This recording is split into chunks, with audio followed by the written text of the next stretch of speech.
doa. Ya, tapi jangan nanti Bapak artikan ke makna istilah. Karena ada yang begitu juga, Pak. Ya, biasanya orang-orang aliran kebatinan. Ya, nggak apa-apa, kita tuh nggak perlu sholat kayak Ustadz begini nih, levelnya level syariat. Kalau kami ini udah level hakikat. Jadi udah kayak apa itu? Ayam goreng udah ada levelnya, Pak. Ya, saya bilang yang ngajarin level itu siapa? Nabi Muhammad yang paling tinggi levelnya pun sholat hatta tatawaram qadama, sampai kakinya membengkak, membiru. Lagian sholat artinya doa itu maksudnya dalam bahasa. Ya sama aja kayak beginilah, Pak. Kalau Bapak belajar zakat itu arti bahasanya bersih-bersih. Jadi Bapak nyapu halaman depan situ, Pak, ngapain Pak? Lagi zakat Pak Ustaz. Itu benar itu Pak, secara bahasa. Umroh artinya jalan-jalan. Bapak kemana nggak pengajian? Saya umroh Pak Ustaz. Umroh kemana? Ke Manggarsari. Nah itu secara bahasa benar itu. Tapi kan secara istilah nggak nyambung gitu. Nah sama kayak begitu. Salat secara bahasa artinya adalah berdoa. Tapi dia punya makna secara istilah.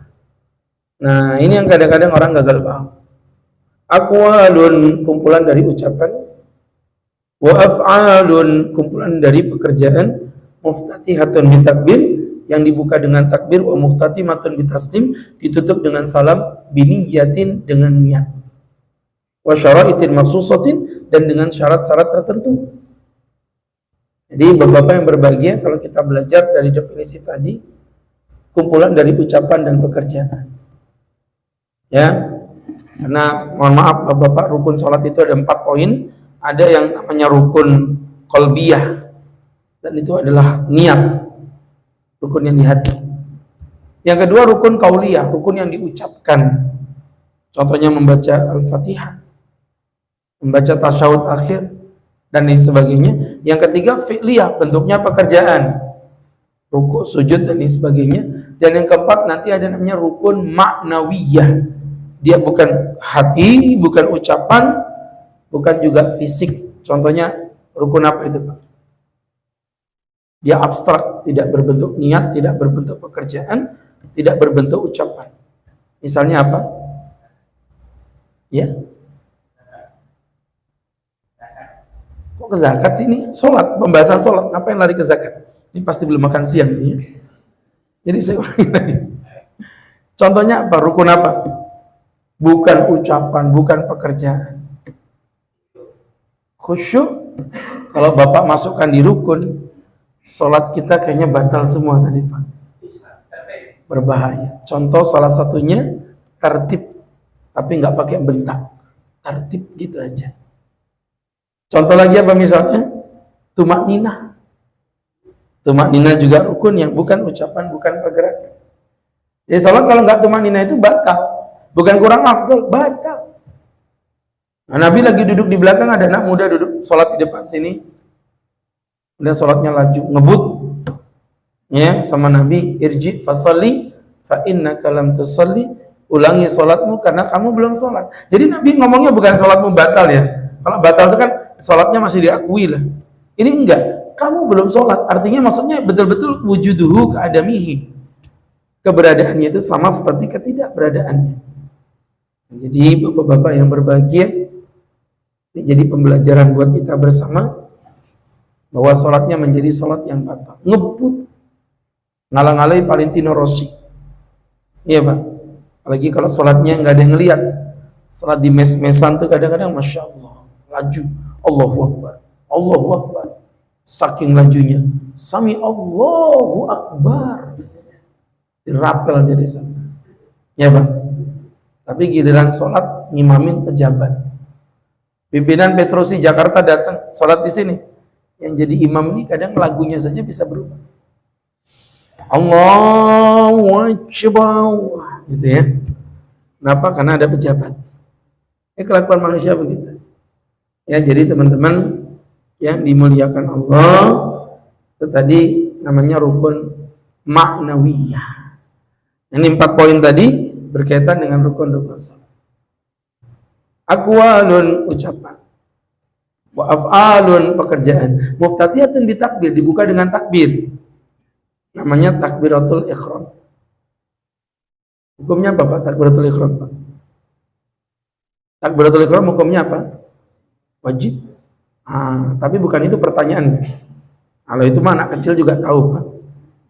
Yang saya tanyakan, yang wajib mulutnya atau tangannya?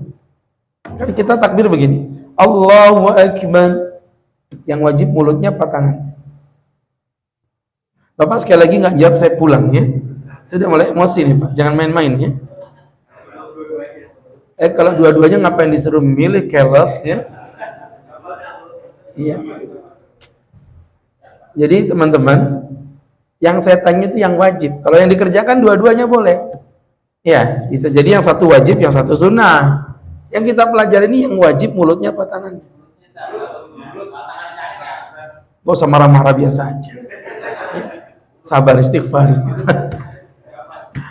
Mulutnya Allahu Akbar, begitu ya. Lah mulai mikir dia, mulai bingung dia. Baiklah. Emang wajahmu wajah melas kok Pak? Oke. Pertanyaannya nggak asik. Ganti yang lain aja. Sholat wajib menghadap kiblat. Wajib nggak Pak? Wajib. Wah, itu anak TK juga tahu. Yang wajib menghadap kiblat itu mukanya atau dadanya? Saya kasih bocoran. Yang satu wajib, yang satu sunnah. Yang wajib mukanya atau dadanya? Terjadi perbedaan pendapat di antara ulama Petrusi. Ada Hanafi, Maliki, Syafi'i, Hambali, Petrusi. Wajah yang menghadap kiblat. Wajib dada, wajah Pak. Dada Pak. Muka dengan wajah sama ya, nggak usah dianeh-anehin ya. Wajah atau dada? Oke, saya baca ayat nggak pakai terjemahan. Bapak fokus ya. Allah berfirman, "Fawalli wajhaka satral masjidil haram." Fawalli wajhaka satral masjidil haram. Yang wajib menghadap kiblat wajah pada dada. Baiklah. Oke. Pertanyaannya nggak asik, ganti yang lain aja. Itu terserah saya lah, orang saya ustadznya kok ya. Saya mau tanya sama Bapak. Salam yang wajib sekali apa dua kali? Oh, sekali. Assalamualaikum warahmatullahi. Ya Mas, bentar aku pulang nanti insya Allah ya. Oh, dua kali. Oke. Dari pertanyaan 3 tadi itu kan pertanyaan lucu-lucuan. Bapak sadar nggak? Semuanya nggak ada yang kompak jawabannya. Artinya kalau bahasa Jermannya itu meramput, ya. Tahu meramput? Iya, tebak-tebakan jawaban. Nah, maka teman-teman yang berbahagia, saya jawab. Ya. Ini bukti kalau kita masih butuh banyak belajar. Untuk perkara yang sesimpel itu, ya bercandaan doang sih sebenarnya tadi itu. Tapi sesimpel itu aja, jawabannya nggak kompak. Berarti kalau nggak kompak, berarti ada yang salah, ada yang benar, kan gitu logika. Nah, gitu. Takut kalau kompak bisa jadi benar semua atau bisa jadi salah semua, gitu kan? Makanya Bapak bagi jadi 2 kelompok. Biar minimal nggak malu-maluin Petrusi begitu lah. Oke, teman-teman yang berbahagia. Yang pertama, sholat wajib takbiratul ihram. Yang wajib mulutnya atau tangannya. Ternyata yang wajib adalah mulutnya. Mulut yang wajib. Tangan itu hukumnya sunnah. Hanya kalau Bapak sholat nggak mengangkat tangan, sholatnya sah. Tentu tidak sempurna.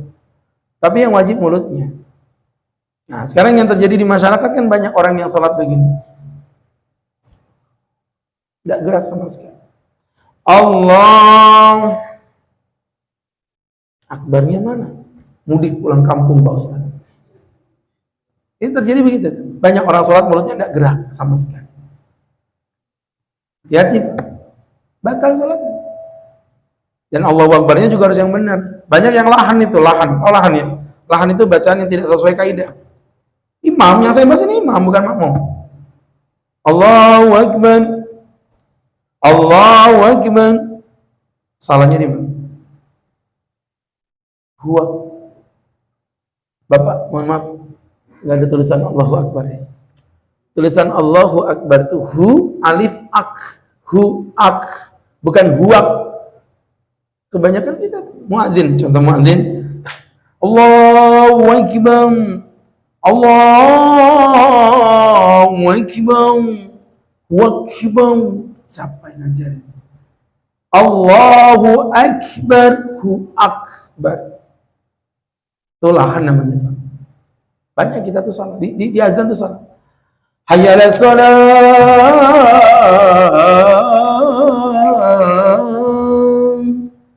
Hayya 'alas shalah. Hayya 'alas shalah.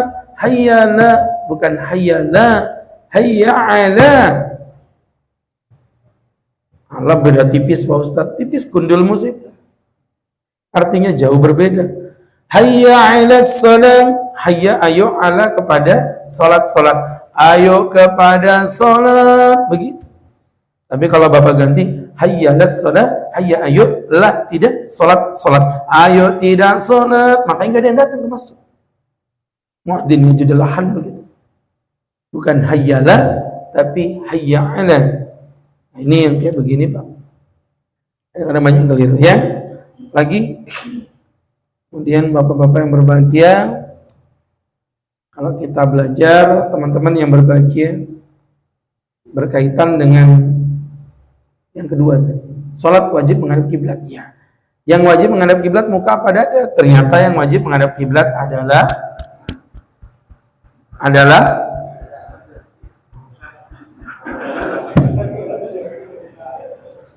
Bapak kok bisa lolos ke Petrosi sih? Dari kapan ini muka itu? Dari kapan? Dada ini, ya. Apa ini aneh-aneh? Masa Garuda di mukaku begitu? Dada. Ya. Tapi ayatnya tadi wajhaka. Memang sengaja saya pancing biar Bapak salah ya. Wajhaka itu bukan wajah. Wajhak itu wajhaha yuwajjihu, artinya adalah hadapan. Ya. Maka teman-teman yang berbahagia, itu waktu itu Nabi Muhammad itu kan sholatnya menghadap ke Baitul Maqdis. Selama di Mekah Baitul Maqdis full, selama di Madinah 16 bulan. Berarti totalnya 13 tahun 16 bulan.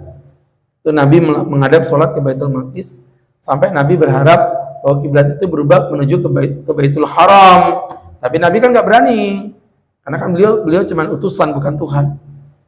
Maka beliau dengak ke langit begini. Allah memandang wajah Nabi mendengak ke langit, Allah tahu lah.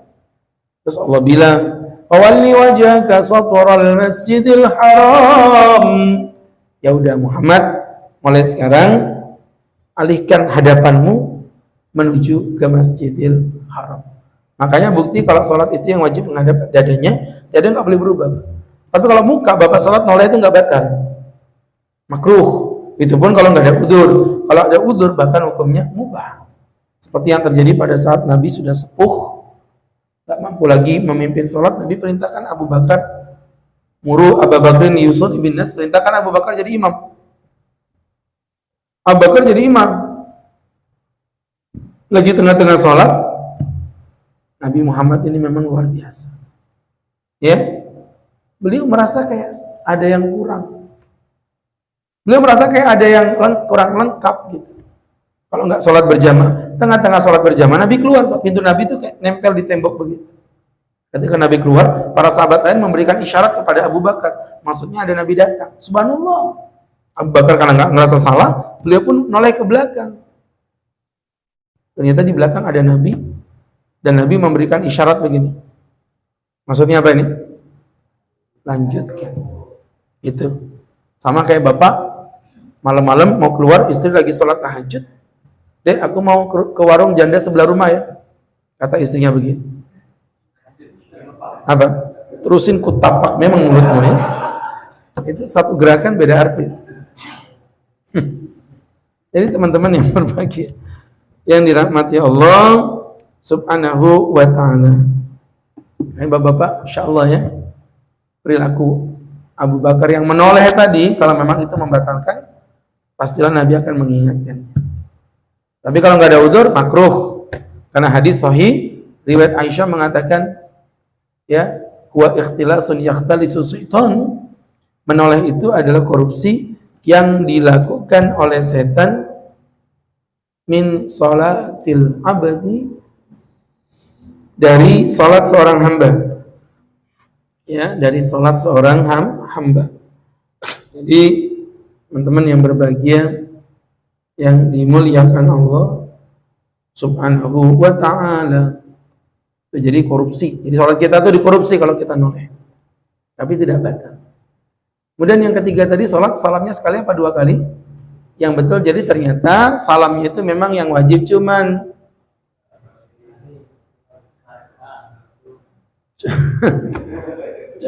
sekali. Yang pertama wajib, yang kedua sunnah. Sama kayak haji yang pertama wajib, haji yang kedua sunnah. Sama kayak kawin, Pak. Kawin yang pertama wajib, kawin yang kedua adalah kayamu. Jadi seperti itu. Ya, insyaallah ini jadi pembelajaran kita bersama mengenai tentang definisinya begitu. Adapun berkaitan dengan keutamaannya, ditinjau dari sisi fikih. Yang pertama, salat sebagai imaduddin, salat sebagai tiang agama. Mungkin Bapak akan bertanya gitu, hadis ini ma'ruf, saya pikir semua udah pada hafal. Salatu imaduddin, salat tiang agama. Faman hadamaha faqad hadamaddin, barang siapa menghancurkan tiangnya, dia menghancurkan agamanya. Ini semua orang tahu hadis itu. Tapi mungkin Bapak jarang berpikir ya, kenapa Allah menyebut salat sebagai tiang? Kenapa tiang? Kalau Bapak beralasan karena tiang itu penting, loh bukannya tembok juga penting, atap juga penting. Sama aja penting juga. Kenapa disebut tiang? Saya kasih tahu. Ya. Itu juga kalau Bapak mau dikasih tahu. Tapi kalau Bapak nggak mau juga nggak apa-apa, tepatnya Bapak nggak mau ya sudah. Baik, kalau nggak mau kita lewatin aja, skip berikutnya. Udah lewat nggak bisa. Jadi teman-teman yang berbahagia, ya dirahmati Allah. Jadi ngomong apa tadi, Ustaz? Mas apal dia. Baiklah, ngomongin tiang. Ternyata Pak, tiang itu menjadi satu-satunya ornamen dalam bangunan yang tidak mungkin tidak ada. Ya, Bapak mohon maaf, coba kita belajar. Saya kasih contoh yang simple aja, yang mudah aja. Ya, ada nggak bangunan tanpa tembok? Ada. Contohnya apa, Pak? Workshop, betul. Saya mau ngasih contohnya tuh yang gampang aja, gazebo gitu kan. Tapi karena dia orang proyek, jadi contohnya workshop. Oke, bisa. Ada nggak bangunan tanpa atap? Apa? Persiba itu, stadion, tidak ada atapnya. Oke ya. Jadi teman-teman ada. Bapak carikan bangunan tanpa tiang, gak bakal ada, Pak. Walaupun rumahnya orang Papua yang terbuat dari dedaunan itu pun pasti ada tiangnya itu, pasti. Ya, apalagi kalau di Jawa, tiang pundi, pasti tiang Jawi. Gitu. Di sana banyak tiang. Jadi teman-teman yang berbahagia, yang dirahmati Allah. Jadi artinya kalau kita pelajari, tiang itu ornamen yang tidak bisa ditinggalkan. Nah, seperti itulah gambarannya sholat itu. Kenapa disebut tiang? Karena sholat menjadi satu-satunya ibadah yang tidak mungkin Bapak tinggalkan seumur hidup. Tidak mungkin.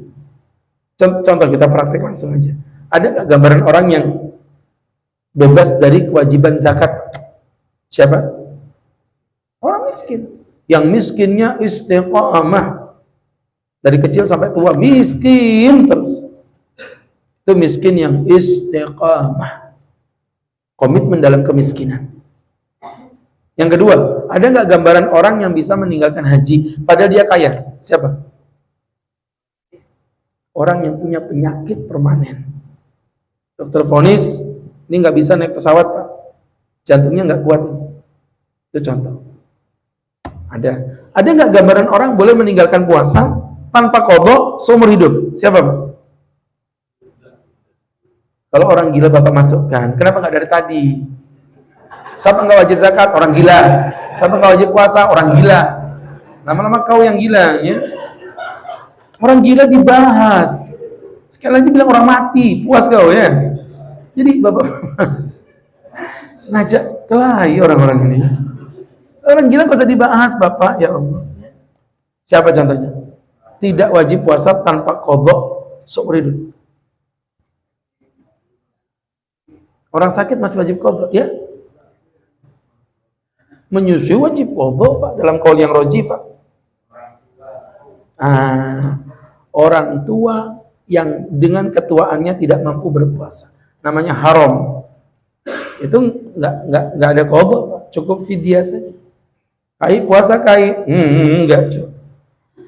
Kenapa kai? Enggak kuat. Umur kai berapa? 99, Cuk. Ya udah, kai nggak usah puasa karena kai sudah tua. Tapi nanti diqadha tahun depannya. Kalau umur kai sudah 100 tahun. Kata kainya, iya lebih nggak kuat, bego. Kamu 99 nggak kuat, suruh qadha 100. Makanya kai cukup membayar fidyah. Ada gambaran. Tapi sekarang Bapak, saya challenge, saya tantang Bapak. Carikan satu contoh aja. Selama otak masih di kepala, selama nyawa masih di kandung badan, ya, awas Bapak bilang orang gila lagi, ku tampar memang Bapak ya. Siapa orang yang bisa meninggalkan sholat? Nggak ada. Selama otak masih di kepala ya, masih bisa berpikir, keringanan akan turun Pak, keringanan pasti ada. Tapi meninggalkan, no, nggak ada. Sholat, berdiri. Kakiku keselau Pak Ustadz, duduk. Pantatku bisulan, tidur miring. Tanganku kecepit pintu, tidur telentang. Punggungku ketabrak gojek. Pakai isyarat, aku stroke, tidak bisa gerak. Pakai hati, hatiku nggak berfungsi. Panggil Ustadz, kita sholati. Berarti sudah mati. Tidak ada. Meninggalkan sholat nggak ada. Orang yang stroke total saja masih wajib di hatinya. Dalam kondisi seperti itu dibimbing oleh yang sehat. Jadi nggak ada meninggalkan sholat. Itu poin pertama, disebut sebagai imat tiang. Kemudian yang kedua, sholat sebagai penentu Islam dan kafirnya seorang manusia. Al-ahdul ladzi bainana wa bainahum tarkus sholat. Pembeda antara kami dan mereka adalah meninggalkan sholat. Mereka itu siapa? Mereka itu ya orang-orang kafir. Walaupun dalam memahami hukum tentang kafir tidak kafirnya orang yang meninggalkan sholat, itu tidak semudah memahami hadis tadi. Karena ulama membagi menjadi dua bagian. Ini menurut kaul mayoritas ulama ya. Yaitu Imam Abu Hanifah, Imam Malik, Imam Syafi'i, Imam Ahmad kompak mengatakan bahwasannya dibagi dua. Kalau meninggalkannya tadi juhudan karena menentang, maka hukumnya kafir. Tapi kalau meninggalkannya takassulan karena malas, maka ulama berbeda pendapat. Namun pendapat yang lebih rajih mengatakan hukumnya fasik, bukan kafir. Ya, yang pertama saya bilang tadi mengingkari. Mas, kamu nggak sholat mas? Hah? Sholat? Emang lagi musim kah? Nggak sholat mas? Sholat itu nggak penting. Nggak ada efeknya itu. Yang begini nih Pak, kafir itu. Sepakat ulama, nggak ada perbedaan. Mengingkari sesuatu yang maklum minad-din bidharurah. Tapi mohon maaf, orang ini enggak, dia tahu sholat itu wajib. Terus kenapa nggak sholat ya? Aku lagi emtat. Hah? Menstruasi? Lagi malas. Maka yang begini, hukumnya bukan kafir, tetapi fasik, pelaku dosa besar, selevel dengan pezina, pelacur, penjudi, perampok, koruptor, dan lain sebagainya. Tuh, dengerin. Ya, jangan main-main. Alatat yang penting gak kafir, sembarangan aja. Fasik itu di neraka juga, Pak. Bedanya cuma status keimanannya tidak tercabut, itu aja. Artinya kalaupun dia mati, dia matinya dalam kondisi muslim. Tapi kalau yang murtad kan matinya dalam kondisi kafir. Jadi perbedaannya cuman itu aja. Ya, teman-teman yang berbahagia yang dimuliakan Allah, itu tadi berkaitan dengan yang Ustadz sampaikan, ya, yang kedua. Kemudian poin yang ketiga adalah ibadah sholat sebagai amalan yang pertama kali dihisab oleh Allah di hari kiamat. Jadi kalau Bapak pramugari itu yang pertama kali dilihat cantiknya apa pinternya? Cantiknya. Kalau guru TPA Pak, yang dilihat pertama kali cantiknya apa pinternya? Guru TPA? Pinternya. Kalau orang Petrusi mengundang Ustadz ceramah itu yang dilihat gantengnya apa pinternya? Berarti Bapak mau bilang aku jelek begitu? Astagfirullah. Pelecehan memang Bapak. Nah, orang mau masuk surga Pak, yang pertama kali dihisab itu adalah sholatnya. Inna awwala ma yuhasabu linnas yaumal qiyamah as-shalah, yang pertama kali dihisab oleh Allah adalah sholatnya. Ya, jadi sholatnya kudu yang bagus, karena ini menentukan apakah Bapak akan masuk surga atau masuk neraka. Untuk itu diseriusin, dipelajarin agar kita bisa memahami arti sholat yang sebenarnya. Mudah-mudahan bermanfaat. Barakallahu fikum, dan semoga Allah menjadikan kita insan-insan yang khusyu'un, ya, khusyuk dalam ibadah sholatnya, dan mampu mengimplementasikan sholat dalam kehidupan kesehari-hariannya. Selamat bekerja. Barakallahu fikum. Kita tutup dengan membaca doa. Amin amin alhamdulillah rabbil alamin. Hamdan yuwafi ni'amahu wa yukafi mazida. Ya Rabbana lakal hamdu kama yanbaghi li jalali wajhika wa 'azimi sultanik. Allahumma shalli wa sallim wa barik ala rasulika sayyidina Muhammadin fil awwalin wal akhirin wa fi kulli waqtin wa khin wa fil mala'il a'la ila yaumiddin.